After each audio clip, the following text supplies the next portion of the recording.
It's interesting to watch the markets shake losses from earlier and turn positive. At least the S&P 500 now up 16 points. The Dow is positive, and maybe the NASDAQ chips away at some of its losses as well. How should investors be reading this?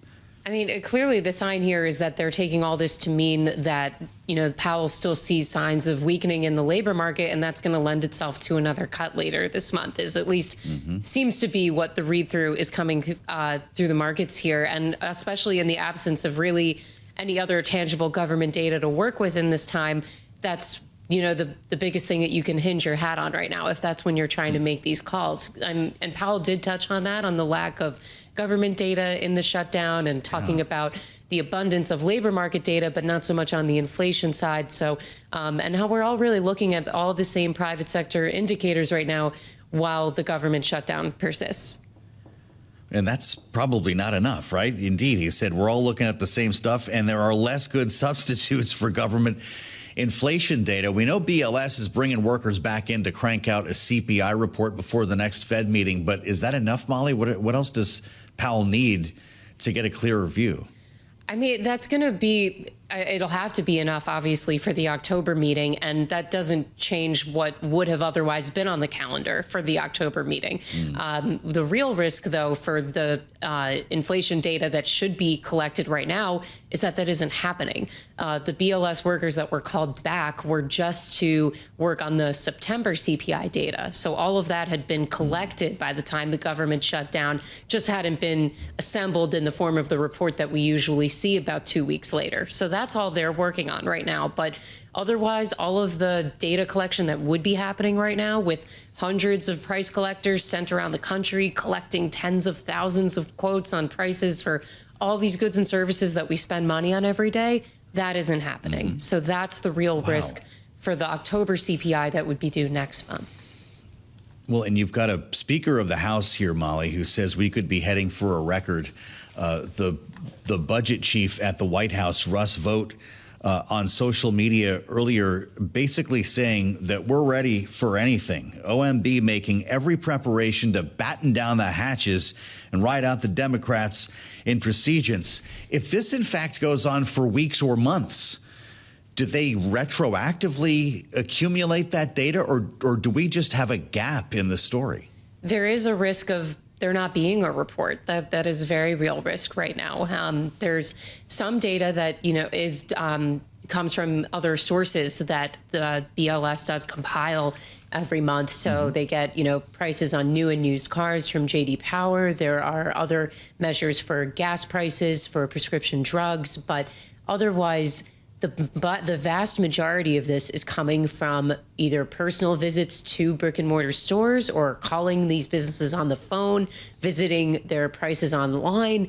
But it's happening by BLS staff. So that's where, almost 2/3 of the price collection just isn't happening right now. And that's really a risk. So do we get to a point where we're missing enough data that the Fed has to delay a meeting, or issue a statement saying there are not enough data to make a credible decision moving forward here on interest rates or on the economy? That's a risk I haven't heard brought up before, and I'm honestly not even sure if the Fed, legally or in their statutory powers can even do that. They are set up to have 8 meetings a year. They're spaced out roughly 6 weeks apart. So I think in that case, it would just be, they have to work with what they've got. But that is a good question to look further into.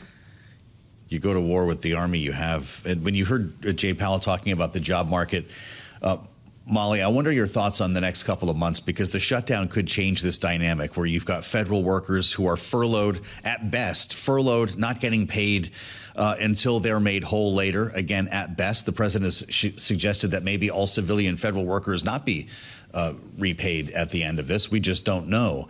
But also the layoffs now. We had 4,000 last week on top of the 250,000 retirements that are taking hold, and there could be other layoffs against the backdrop of mass deportations. All these factors, Molly. Could we end up putting these together in a couple of months if this is a protracted shutdown where it really is showing up in the numbers here, with Powell saying, I'm kind of amazed I haven't seen it already?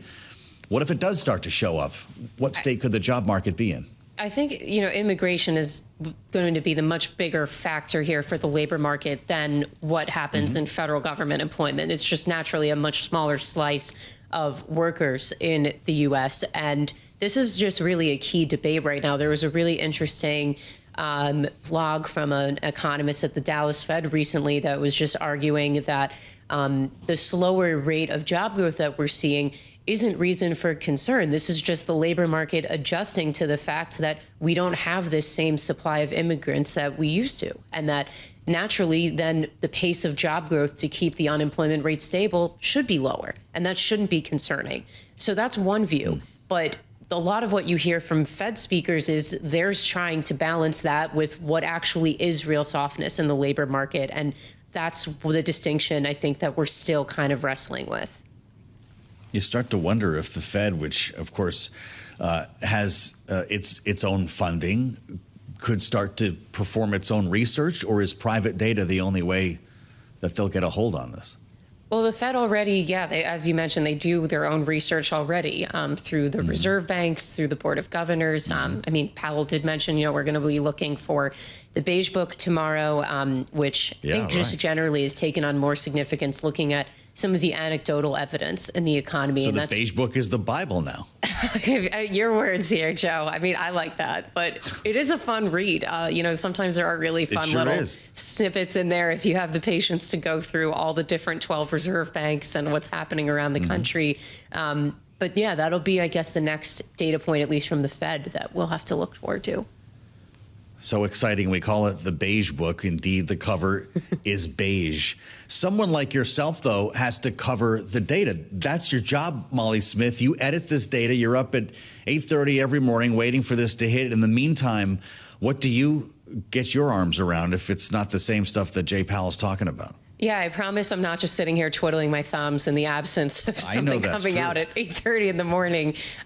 We had a story out today that I edited that was talking about these risks to the October CPI and what that report might look like if we even get one, just because of all the data collection that hasn't been happening so far. We're looking at alternative measures of inflation, which Powell said there aren't a lot of them compared to the labor market, where there seem to be measures of job openings, of hiring, of, of wage growth tracked by so many other companies. So that's great for the Fed to have all that on the labor market. It's just not the same on the inflation side. We get some other private sector looks at consumer spending too, but again, it's just not the same as the labor market data.